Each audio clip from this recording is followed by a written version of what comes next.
तो हेलो दोस्तों, कहते हैं कि हमारे चैनल पर आप लोगों की बहुत बहुत ही स्वागत है।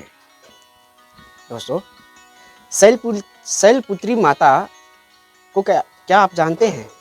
तो नहीं जानते हैं तो आइए हम बताते हैं। कहते हैं कि ये राजा हिमालय की पुत्री है। ये सती, इन्हें सती भी कहा जाता है।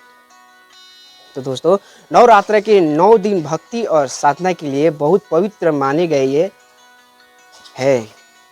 इसके पहले दिन शैलपुत्री की पूजा की जाती है। शैलपुत्री हिमालय की पुत्री है, हिमालय पर्वतों का राजा है। वह अडिग है, उसे कोई हिला नहीं सकता। जब हम भक्ति का रास्ता चुनते हैं तो हमारे मन में भी भगवान के लिए इसी तरह का अडिग विश्वास होना चाहिए, तभी हम अपने लक्ष्य तक पहुंच सकते हैं। यही कारण है कि नवरात्र के पहले दिन माता शैलपुत्री की पूजा की जाती है। तो माता शैलपुत्री की कहानी क्या है? तो कहते हैं दोस्तों, माँ शैलपुत्री सती के नाम से भी जानी जाती है। इनकी कहानी इस प्रकार है कि एक बार प्रजापति दक्ष ने यज्ञ करवाने का फैसला किया। इसके लिए उन्होंने सभी देवी देवताओं को निमंत्रण भेज दिया, लेकिन भगवान शिव को नहीं उन्होंने निमंत्रण भेजा था। देवी सती भली भांति जानती थी कि उन्हें पास निमंत्रण आएगा, परंतु लेकिन ऐसा नहीं हुआ। वो उस यज्ञ में जाने के लिए बेचैन हो गई थी, लेकिन भगवान शिव ने मना कर दिया।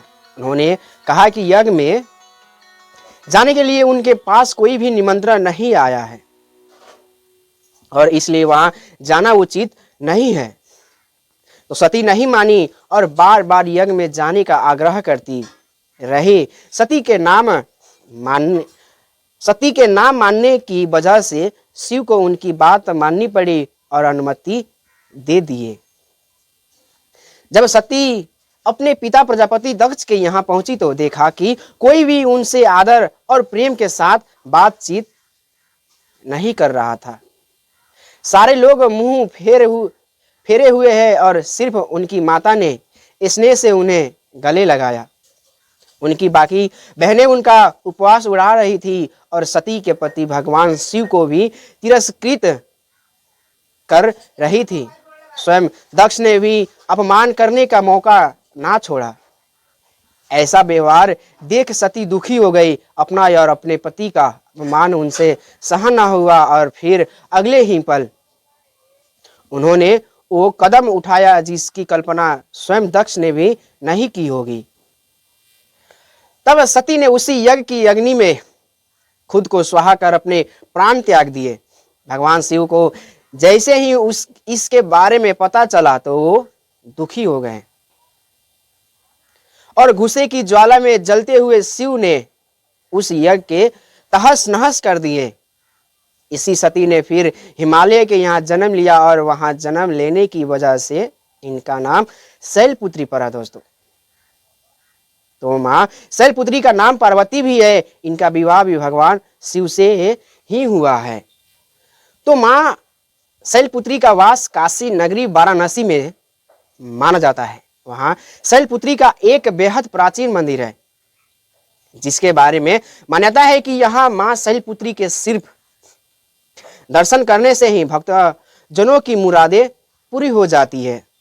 कहा तो ये भी जाता है कि नवरात्र के पहले दिन यानी प्रतिपदा को जो भी भक्त माँ शैलपुत्री की दर्शन करते हैं उसके सारे वैवाहिक जीवन के कष्ट दूर हो जाते हैं।